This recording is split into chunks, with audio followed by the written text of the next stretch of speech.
সবাইকে শান্তিভাবে কীর্তন শুনতে দিন। এই জায়গাটা হচ্ছে শান্তির জায়গা। এখানে এসে যিনি গল্প করবেন, চঞ্চলতা করবেন, তার জীবনে কোনোদিন শান্তি থাকবে না। বাড়িতে এত কাজ করছেন, সমস্ত কিছু করছেন, কিন্তু শান্তি পাচ্ছেন না। শান্তি কোথায় আছে? লক্ষ্মী নারায়ণকে জিজ্ঞেস করলো, স্বামী, লোকে এত পরিশ্রম করছে, টাকা রোজগার করছে, বাড়ি করছে, গাড়ি পড়ছে, শান্তি পাচ্ছে না কেন? এইদিকে, শান্তি পাচ্ছে না কেন? নারায়ণ বলল, লক্ষ্মী, শান্তিটা আমার চরণতলা আমি দেবে রেখেছি। যেটা খোঁজার জন্য মানুষ ছুটে বেড়াচ্ছে, এত পরিশ্রম করছে, টাকা রোজগার করছে, গাড়ি বাড়ি করছে, সেটা আমার চরণতলে লোকানো আছে। তো বলছে মানুষ শান্তি পাবে তখন আমার চরণ যুগল ধরবে। মানে ভগবানের চরণের তলে শান্তি আছে। তাই আপনারা স্লেটগুলোকে লুকিয়ে রাখুন। স্লেট স্লেট স্লেট মানে বুঝতে পেরেছেন? আপনাদের ছোট ছোট স্লেটগুলোকে লুকিয়ে রাখুন। ওইগুলো আপনাদের ধ্বংস করবে, ভালো করবে আবার মন্দ করবে। হরে কৃষ্ণ। একবার জোরে বলুন, রাধা রানী কি। যে পরিমাণ ভক্ত হয়েছে, জয়টা একটু জোরে আশা করছিলাম। শ্যাম সুন্দর কি, বেড়েছে আরো বাড়বে। মদন মোহন কি, আরো বেড়েছে। শ্যাম সুন্দর কি, আপন আপন গুরুদেব কি, সাধুগুরু বৈষ্ণব কি, গরম লাগছে কি না? প্রমাণ হয়ে গেল যে আপনারা কত ডুবে গেছেন। আমি কি বলছি ওইদিকে নজর নেই, সবেই জয় দিচ্ছেন, মানে আপনারা ডুবে গেছেন। হরে কৃষ্ণ। সবাই লক্ষ্য করবেন, সমস্ত ধর্মের মানুষকে সম্মান দিলাম, প্রতিটি ধর্মের মানুষকে সম্মান দিলাম। কারণ একজন মানুষের কর্তব্য, কি হিন্দু, কি মুসলিম, কি খ্রিস্টান, কি জৈন, যেই হন না কেন, প্রত্যেকটা মানুষের কর্তব্য হবে প্রতিটি ধর্মকে সমান সম্মান দেওয়া। যে নিজের ধর্মকে বড়, অপর ধর্মকে ছোট মনে করে, সে জীবনে ধর্ম করে না, ও ধর্মের নামে বিবাদ করে। তাই সুবাদ যদি করতে হয়, সব ধর্মকে সমানভাবে সম্মান দিন, সব মানুষকে ভালোবাসতে শিখুন, শান্তি আপনারা পাবেন। রামকৃষ্ণদেবের স্ত্রীর নাম ছিল সারদা মা। তিনি একটা মূল্যবান কথা বলেছেন। কি বলেছেন? নিজের দোষগুলো ধরতে শেখো, অপরের দোষ ধরো না। যদি অপরের দোষ ধরে যাবে, নিজের দেখবে হাজার হাজার দোষ জড়ো হয়ে যাবে। কিন্তু ভগবান আমাদের সৃষ্টি করার সময় দুটো থলে দিয়েছিল। থলে, এইদিকে ব্যাগ ব্যাগ বলছিল, একটা সামনের দিকে রাখবে, একটা পেছনের দিকে রাখবে। একটা নিজের দোষের ব্যাগ থলে, আর একটা অন্যের দোষের ব্যাগ মানে থলে। বলছে অন্যের দোষের থলেটা পেছন দিকে রাখো, আর নিজের দোষের থলেটা সামনের দিকে রাখো, তাহলে নিজের দোষগুলো দেখতে পাবে। কিন্তু আমরা ভুল করে অন্যের দোষের থলেটা সামনের দিকে রেখে দিয়েছি, আর আমাদের দোষের থলেটা পেছন দিকে রেখে দিয়েছি। এই জন্য আমাদের দোষগুলো আমরা ধরতে পারি না, খালি লোকের দোষ ধরায় আমাদের কাজ। মায়েরা, এই জন্য যদি ভালো মানুষ হতে চান, রামকৃষ্ণ দেব বলেছেন, আপনার বাড়িতে যদি কেউ যায়, এই যে আপনার বাড়িতে যদি কেউ যায়, দুটো মিষ্টি জল যদি দিতে না পারেন, দুটো মিষ্টি কথা অন্তত বলবেন। দুটো মিষ্টি জল নাও দিতে পারেন, দুটো মিষ্টি কথা অন্তত বলবেন। সবাই যে দিতে পারবে তা নয়, মিষ্টি কথাতেই মানুষের মন জয় হয়ে যায়। তাই স্বয়ং মহাপ্রভু জগাই মাধাইকে উদ্ধার করেছিল, মলয় চাঁদ কাজীকে উদ্ধার করেছিল। ঝগড়া করে, বিবাদ করে না, প্রেম করে? জোরে বলুন। মহাপ্রভু প্রেমের অস্ত্র ধারণ করেছিল। তিনি প্রত্যেকটা জীবকে শেখালেন কলিযুগে, প্রেমের অস্ত্র দিয়ে মানুষের জয়, মন জয় করো, বিবাদ করে নয়। ঝগড়া করে কেউকে কাছে আনতে পারবেন না, আপনি প্রেমের দ্বারা আনতে পারবেন। তাই প্রেমের ঠাকুর মহাপ্রভু নবদ্বীপের মাঠ হইতে প্রেম দিয়ে গেলেন। শ্রী গৌরাঙ্গ প্রেমের ঠাকুর প্রেম বিলাতে এলো নদিয়া। আজ শিগো রাঙ্গ প্রেমের ঠাকুর প্রেম বিলাতে এলো নদিয়া। শ্রী গৌরাঙ্গ প্রেমের ঠাকুর প্রেম বিলাতে এলো নদিয়ায়। আজ শ্রী গৌরাঙ্গ প্রেমের ঠাকুর প্রেম বিলাতে এলো নদিয়ায়। রাধা প্রেমে গড়া তনু, রাধা প্রেমে গোরা তনু, রাধা প্রেমে গড়া তনু, রাধা প্রেমে গড়া তনু, অন্তরে যার শ্যামরাই। রাধা প্রেমে গোরা তনু, অন্তরে শ্যামরাই। শ্রী গৌরাঙ্গ প্রেমের ঠাকুর প্রেম বিলাতে এলো নদিয়ায়। শ্রী গৌরাঙ্গ প্রেমের ঠাকুর প্রেম বিলাতে এলো নদিয়ায়। শ্রী গৌরাঙ্গ প্রেমের ঠাকুর প্রেম বিলাতে এলো নদিয়ায়। শ্রী গৌরাঙ্গ প্রেমের ঠাকুর প্রেম বিলাতে এলো নদিয়ায়। চৈতন্য মহাপ্রভু কি, জোরে চৈতন্য মহাপ্রভু কি। প্রত্যেকটি সনাতন ধর্মের মায়েদেরকে বলবো, প্রত্যেকটি ভাইদেরকে বলবো, আপনারা কৃষ্ণ ভক্ত হয়ে যান। যদি কৃষ্ণ ভক্ত হয়ে যান দেখবেন জীবনে অনেক আনন্দ আছে। যখন দেখবেন আপনি জীবনে কৃষ্ণ ভজন করবেন, নাম কীর্তন করবেন, আপনার জীবন আনন্দে ভরে যাবে। তাই মহাপ্রভু শিক্ষা দিলেন কি মায়েরা, 1407 শতাব্দে ফাল্গুন মাসের পূর্ণিমা তিথিতে মহাপ্রভু এলেন। 1407 শতাব্দের দোল পূর্ণিমাতে ফাল্গুন মাসের পূর্ণিমা তিথিতে মহাপ্রভু এলেন। তিনি শুধু মায়েরা, তিনি যখন জন্ম নিলেন, কেউ কেউ বলে সন্ধে 5:46 মহাপ্রভু জন্ম নিলেন, কেউ কেউ বলে শুক্রবার, কেউ কেউ বলে শনিবার। মহাপ্রভু যখনই জন্ম নিক না কেন, সবচাইতে লজ্জার ব্যাপার যিশু খ্রিস্টের কবে জন্ম হলো সেটা আমরা জানি। কেন না, সেদিন বাড়িতে বাড়িতে কেকের প্যাকেট কেনা হয়, মাগুলো আবার গুঁজে গুঁজে বাচ্চাগুলোকে বুঝিয়ে দেয় আজকে যিশু খ্রিস্টের জন্মদিন। সবচাইতে লজ্জার ব্যাপার মহাপ্রভু কবে জন্ম নিলে এটা আমরা বোঝাতে পারি না। এই বাচ্চাও জানলো না, বাবাও জানলো না, মাও জানলো না। মহাপ্রভু জন্ম নিলেন কবে?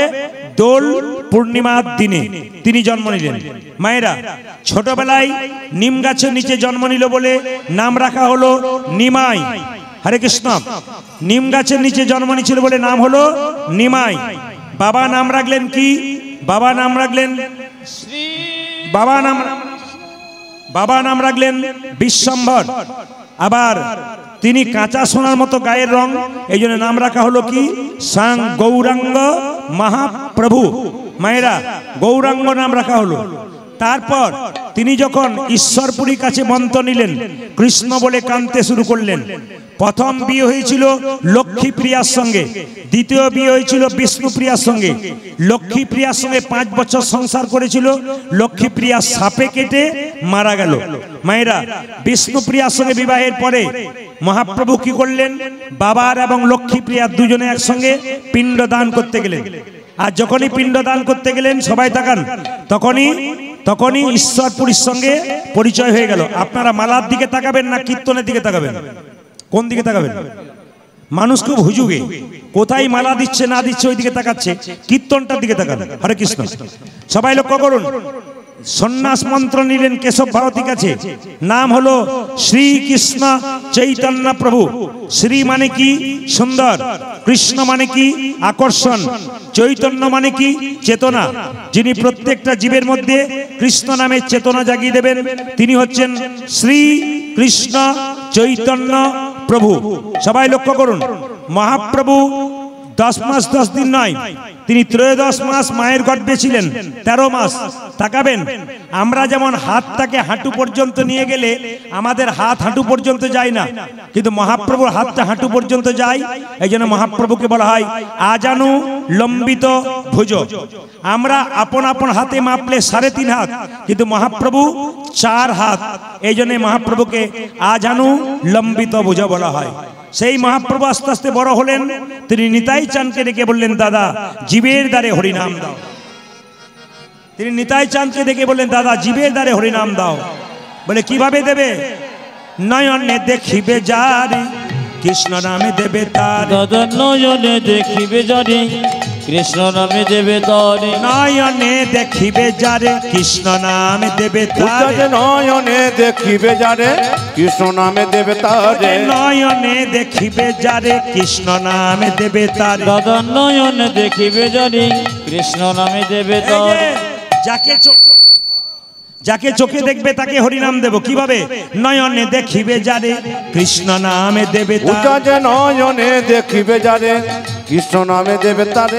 নয়নে দেখিবে যারে কৃষ্ণ নামে দেবে তার। দাদা নয়নে দেখিবে যারে কৃষ্ণ নামে দেবে তারে। জাতির বিচার করো না দাদা, যেন জাতির বিচার করো না দাদা। জাতির বিচার করো না দাদা, জাতির বিচার করো না দাদা। যারে দেখবে নামে দেবে জাতির বিচার করো না দাদা। তুমি যারে দেখিবে নামে দেবে জাতির বিচার করো না দাদা। যারে দেখবে নামে দেবে জাতির বিচার করো না দাদা। তুমি যারে দেখিবে নামে দেবে জাতির বিচার করো না দাদা। এখানে যদি ড্যান্স সাঙ্গামা হতো তাহলে একদিকে নারী একদিকে পুরুষ, একটা বাঁশের বেড়া দেওয়া হতো।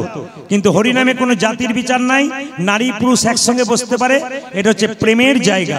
তাই বললো, দাদা যাকে তুমি চোখে দেখবে তাকে হরিনাম দেবে, যদি না নেয় তখন কি করব?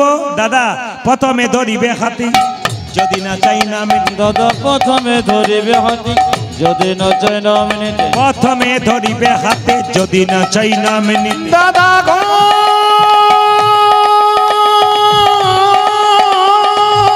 নিতাই গৌর হরি হরি বল।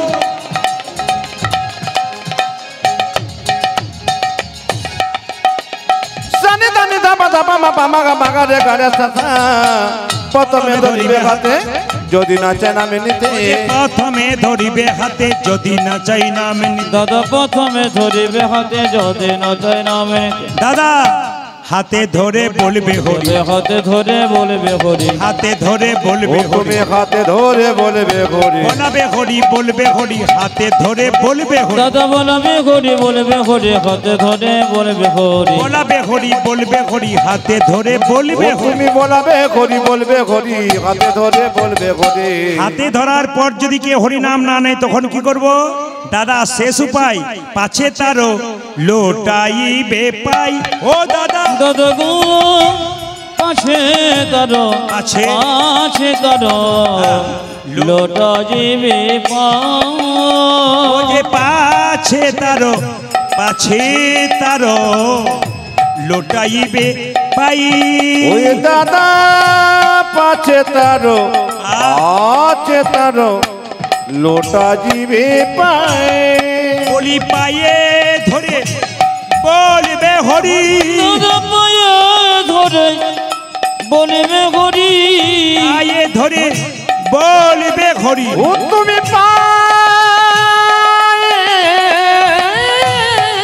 ধরে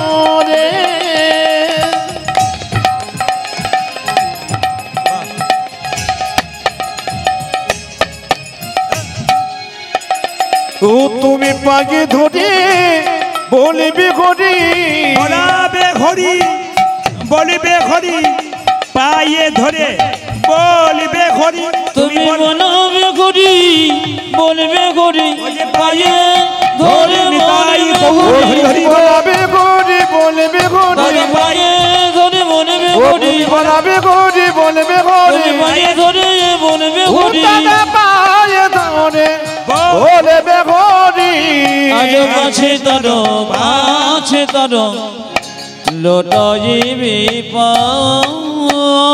কমিটির দাদাদেরকে বাতাসা বলা হয়েছিল আধ ঘন্টা আগে। জয় নিতাই, সবাই মিলে এক বলুধ্বনি দিন, নিতাই গৌর হরি বল বলে সবাই মিলে। বেশ, একটু মন দিয়ে শুনবেন, একটু মন দিয়ে শুনবেন। আস্তে আস্তে তেতা যুগে যিনি রামচন্দ্র, আস্তে তেতা যুগে যিনি রামচন্দ্র, তার ভাইয়ের নাম কি ছিল জোরে বলুন? প্রিয় ভাইয়ের নাম কি ছিল জোরে বলবেন? রামচন্দ্রের উত্তর দেবেন আপনারা, তত্ত্ব পাবেন। ত্রেতা যুগে রামচন্দ্রের প্রিয় ভাই হচ্ছে লক্ষণ, যার সঙ্গে সে বনে গিয়েছিল। শুধু লক্ষণ নয়, ভরত শত্রুঘ্ন বটে, কিন্তু লক্ষণের কথা বলি। তাই ত্রেতা যুগে রামচন্দ্র বড় আর লক্ষণ ছোট। তারপরে আবার রামচন্দ্র হয়ে গেল ছোট, তিনি হলেন কৃষ্ণ, আর লক্ষণ হলো বড়, তিনি হলেন বলরাম। তাহলে এখন আপনাদের মনে প্রশ্ন জাগে না? শুধু কীর্তন শুনলে হবে না, প্রশ্ন জাগাতে হবে যে ত্রেতা যুগের রামচন্দ্র দাপরে কেন কৃষ্ণ হলো, আর লক্ষণ ছিল ভাই, সে কেন দাদা বলরাম হলো? যে যেখানে বসে আছেন, বয়স্ক বাবারা আছেন, তত্ত্বটা শুনে নেবেন একটু। আচ্ছা বলবেন, রামচন্দ্র কত বছরের জন্য বনবাসে গিয়েছিল? 11 বছরের জন্য। হ্যাঁ, যা কোন জায়গায় হ্যাঁ হ্যাঁ বলে, আপনারা যে জেগেছেন এটা আমি খুশি হলাম। কত বছরের জন্য জোরে বলুন? 14 বছর। বেশ বেশ, এই যে দেখেন 14 বছরের জন্য বনবাসে গেল। সীতাকে কে চুরি করে নিয়ে গেল? রাবণ। এইবার আপনাদের বলি মায়েরা, রাবণ সীতাকে চুরি করে নিয়ে গেল। রাবণকে বধ করে যখন লক্ষণ এবং রামচন্দ্র আবার ফিরে এলেন অযোধ্যাতে, তখন রাম রাজা হলো। এইদিকে রাম রাজা হলো। একজন দেখবেন রামচন্দ্রকে ছাতা ধরে দাঁড়িয়েছিল। এইবার আপনারা উত্তর দিন, কে ছাতা ধরে দাঁড়িয়েছিল? রাম রাজা হয়ে গেল, একজন ছাতা ধরে রামচন্দ্রের পাশে দাঁড়িয়েছিল। কে? জোরে বলুন।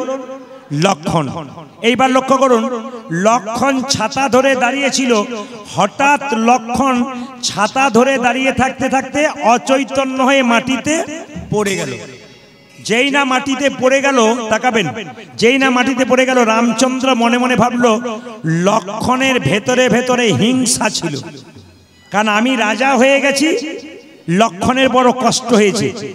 তাই ছাতা ধরে থাকতে থাকতে লক্ষণ অজ্ঞান হয়ে, এই লক্ষণ, তুমি আগে বলতে পারতে যে তোমার রাজা হওয়ার ইচ্ছা ছিল, তাই আমি রাজা হতাম না। তুমি অচৈতন্য হয়ে পড়ে গেলে, মানে তোমার হিংসা ছিল ভেতরে। লক্ষণ তখন অচৈতন্য হয়ে পড়ে আছে। ঢাক ঢোল বাজিয়ে যখন লক্ষণকে জাগানো হলো, লক্ষণকে রামচন্দ্র বলল, তুমি এমন করে ঘুমিয়ে পড়েছিলে কেন? লক্ষণ বলল, দাদা 14 বছরের বনবাসে থাকাকালীন আমি একটা দিনও ঘুমাই নাই। মায়েরা, রামচন্দ্রের বিশ্বাস হলো না। লক্ষণ, তুমি এই দিকে তাকাবেন, ত্যাগ দেখুন কেমন। ত্যাগ ছাড়া ভগবান পাওয়া যায় না। কীর্তন শুনতে এসছেন, গল্প করবেন, মোবাইলও দেখবেন, হ্যাঁ সবকিছু করবেন, এদিক ওদিক তাকাবেন, আর কীর্তন শুনবেন, তা বললে হবে না। ত্যাগ দরকার আছে, ত্যাগ নইলে ভগবান পাওয়া যায় না। সবাই লক্ষ্য করুন মায়েরা, লক্ষণ বলে উঠলো, দাদা আমি 14 বছর ঘুমাইনি। রামচন্দ্র বলছে, কি করে? সঙ্গে সঙ্গে বশিষ্ঠ মুনি এসে বলল, রামচন্দ্র তুমি পূর্ণ ভগবান হতে পারো, কিন্তু লক্ষণ তোমার চাইতে সব চাইতে বড় ত্যাগী। বলে কেন? লক্ষণ বলল, দাদা যেদিন 14 বছরের জন্য বনবাসে গেলে, সেই দিন তোমরা পর্ণকুটির তৈরি করে তুমি আর সীতামা রয়ে গেলে, আমি দরজায় পাহারা দিয়ে দাঁড়িয়েছিলাম। নিদ্রা দেবী মানে ঘুম, নিদ্রা দেবী আমার কাছে এলো আমার চোখে ভর করবার জন্য।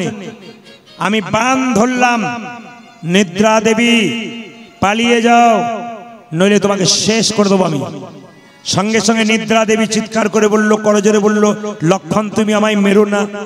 তুমি যদি আমায় মেরে যাও, তাহলে পৃথিবীতে সবাই কেউ আর বাঁচবে না, সবাই তো কেউ তো ঘুমাতে পাবে না। নিদ্রা দেবী যদি মরে যায়, তাহলে পৃথিবীতে কেউ আর বেঁচে থাকবে না, সবাই তো পাগল হয়ে যাবে। মায়েরা, 2-4 দিন না ঘুমালে মাথা ঠিক থাকে, তবে যদি না ঘুমোই সবাই তো পাগল হয়ে যাবে। নিদ্রা দেবী এক কাজ করো, তুমি এখান থেকে পালিয়ে যাও। নিদ্রা দেবী বলছে, 14 বছর তুমি বনবাসে থাকবে, 14 বছর আমি তোমার চোখে যাব না, কিন্তু একটা শর্ত রইল। রামচন্দ্র যখন 14 বছর পর বনবাস থেকে ফিরে যাবে, যখন রাম রাজা হবে, তুমি ছাতা ধরে দাঁড়াবে, তখন তোমার চোখে আমি শান্তির ঘুম দিয়ে দেব। আমি নিদ্রা দেবী যাব। লক্ষণ বলল, আমি মেনে নিলাম। তুমি সেই দিন এই যে আপনাকে বলছি, আপনাকে, ও তো কীর্তনই শুনছে না, বাচ্চা টাচ্চা নিয়ে এসেছে, আর মেলা থেকে কি কি কিনে এনেছে সব মাকে বলতে এসেছে আর কি। হরে কৃষ্ণ। সবাই তাকাবেন যে যেখানে বসে আছেন। লক্ষণ বলে উঠল, দাদা সেই 14 বছর পর তুমি রামচন্দ্র রাজা হয়ে গেলে, আজ নিদ্রা দেবী আমার চোখে পড়েছে, তাই আমি আজকে ঘুমিয়ে পড়েছি। মায়েরা, আপনাদের বাড়ির কেউ যদি হসপিটালে ভর্তি থাকে, টেনশনে বাড়ির কারো ঘুম হয় না। সে যখন হসপিটাল থেকে সুস্থ হয়ে বাড়ি আসে, বাড়ির সবাই নির্বিঘ্নে ঘুমায়। রামচন্দ্র কি করলো মা? রামচন্দ্র বলল, সত্যি তো লক্ষণ, তুমি এত বড় ত্যাগ স্বীকার করেছো? লক্ষণ বলছে, শুধু তা নয়, আমি কি করেছি জানো? বলে কি? আমি 14 বছর নারী মুখ দর্শন করি নাই। রামচন্দ্র বলছে, তা কি করে সম্ভব? তুমি 14 বছর নারী মুখ দর্শন করনি? বলছে না। বলছে, সীতার সঙ্গে তুমি 14 বছর ছিলে বনে, আর তুমি 14 বছর দেখো নাই? না দাদা, আমি 14 বছর দেখি নাই। হনুমান এসে বলল ওর প্রভু রামচন্দ্রকে, প্রভু লক্ষণ কাকা, মানে হনুমান লক্ষণকে কাকা বলতো, লক্ষণ কাকা 14 বছর মায়ের মুখ দেখে নাই। রামচন্দ্র বলছে, প্রমাণ কি? হনুমান বলছে, আমি প্রমাণ আছি। যেদিন রাবণ সীতাকে হরণ করে নিয়ে চলে গেল, সীতা নিজের কানের দোল রাস্তায় ফেলে দিয়েছিল, সীতা মাথার মুকুটটা, সোনার মুকুটটা ফেলে দিয়েছিল, গলার মালাটা ফেলে দিয়েছিল, পায়ের নুপুরটা ফেলে দিয়েছিল। আমি সবগুলোকে কুড়িয়ে কুড়িয়ে নিয়ে এসেছিলাম। এসে যখন লক্ষণ কাকাকে দেখালাম, লক্ষণ কাকা সীতা মা হরণ হয়ে গেছে। লক্ষণ কাকা বলে, চুপ, কোনো মতে হতে পারে না। বলছে, এই দেখো মায়ের গলার মালা, চিনতে পারলো না লক্ষণ। দেখো মায়ের মাথার মুকুট, চিনতে পারলো না। দেখো মায়ের কানের দোল, চিনতে পারলো না। যখন মায়ের নুপুরটা দেখালাম, তখন চিনতে পারলো যে আমার সত্যি সীতা মা হরণ হয়ে গেছে। তার মানে এর থেকে প্রমাণ হলো কি? লক্ষণ 14 বছর সীতার মুখের দিকে তাকায় নাই, সীতার পায়ের দিকে তাকিয়েছিল। লক্ষণ বলে উঠল, দাদা আমি 14 বছর ফল খাই নাই। রামচন্দ্র বলছে, তা কি করে সম্ভব? আমি বন থেকে ফল এনে তোমার হাতে দিতাম, তুমি ফল খেতে না?